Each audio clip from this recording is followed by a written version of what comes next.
So guys, welcome back to the WSXM channel. I know my name is Teflon. So let's dive into it. The UN offer Africa 2 seats at the table without any power. Basically, I tell Africa, hey, come and sit with us, but don't say nothing. Don't be seen, don't be heard. Just stay quiet. That's basically what they offer. The invite was. So I hope the African continent rejects this ridiculous invitation. Anyway, and of all persons, guess who is pushing for this?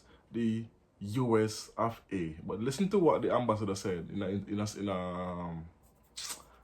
a press conference, and then we'll dissect it. Take a listen. Boom.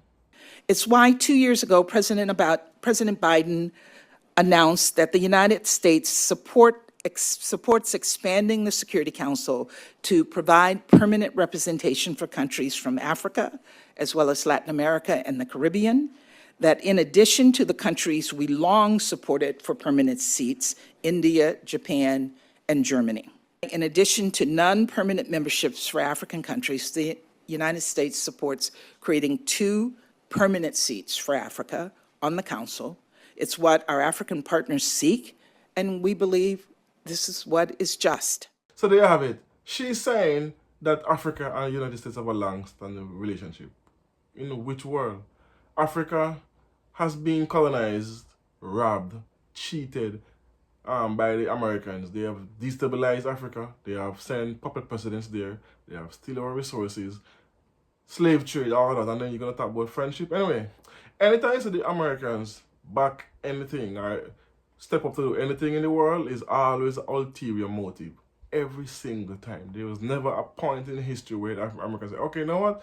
Let us do the right thing for doing the right thing's sake. It is always an ulterior motive. So, anyway,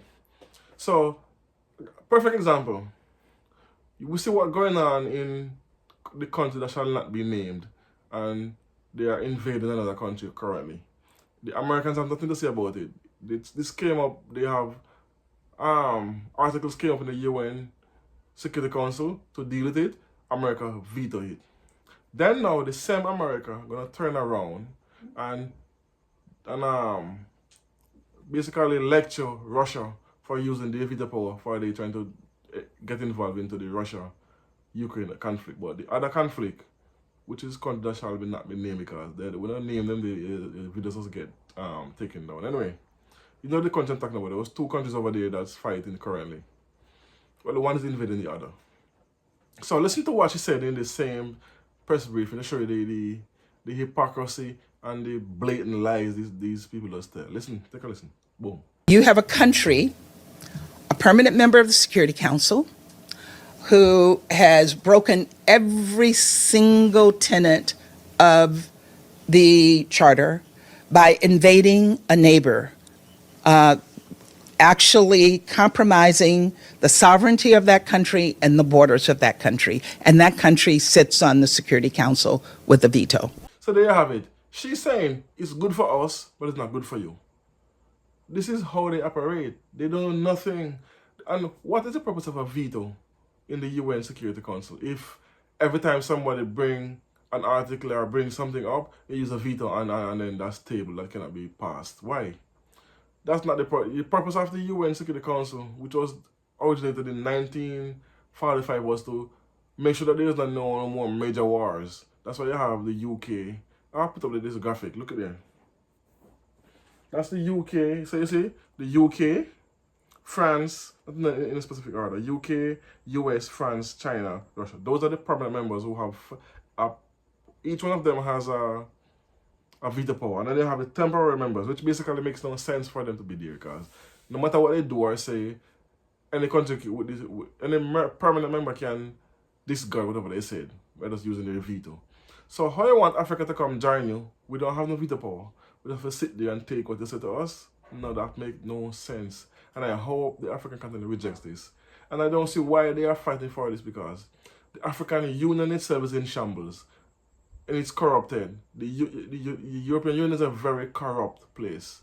Why are we going to join these people? We need to come together and strengthen the African Union first. Get rid of the colonizers who infiltrate and are using the African Union against our African brothers and sisters. And stop. No, what? The African Union head chairman stated last year that 95% of articles brought forth or that they put into place, then 95% of them is not implemented. So why are you there if you cannot implement simple things on your own continent? 95%, think about it. So if for every 10 decisions they take, only one is actually come to fruition. The other 9 fall to the side. Why? Because the African Union was infiltrated by the powers to be colonizers, and they are using it to make sure Africa stay destabilized. They will not come together as one. So how is it now we want to go to the European Union and do what? Who is going to be the head? Which country is the seat members going to come from? Who these seat members will be, and will they be corruptible? Like what we have corrupt presidents at the moment that listens and be a traitor to their own country towards the Westerners. They rather side with the Westerners at all costs against their own brothers and sisters. So UN Security Council, no, we don't need that right now because we're not together. Not yet, anyway, because we have a few presidents that's actually standing up against the West and the Europeans, and the European Union is another corrupt organization. So European Union, African Union, UN, all corrupt. So why are we forcing ourselves in these corrupt organizations? They use it as tools to get one over on each other. They don't care about the African continent because every single one of them is and always will be benefiting from the African continent, especially via resources. So, this is why this is not news. This is a ploy to something they're offer. Because I think, you know what, too, why the Americans, I think, in my opinion, that the Americans are so hell-bent on getting Africa to be in the European Union. They are threatened by the Sahel countries leaving ECOWAS, signing the AES Accord and becoming one, having the one army, now one currency. They're talking about one currency, and they also have one passport that's launching just soon, I think sometime this month.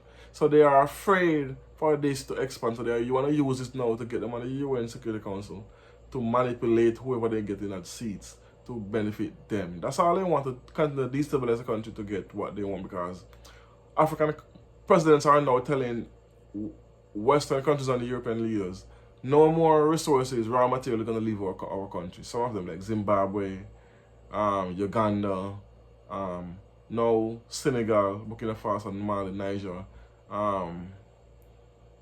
Chad, and a couple of others, Namibia, and a couple of others stop exporting raw material. So now what? They are losing their grip on the continent. So now they come with this UN security seat to entice some of these puppet presidents to get the seat so they can use it against our own brothers and sisters. That's all it is. And Africa don't need a seat again without any power.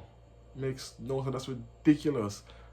It's like inviting a child to inviting someone to a dinner, but they can sit at the table. They can come and sit at the table. They cannot eat. They cannot drink. All they can do is sit there and stay quiet. That's basically what they're telling Africa to do.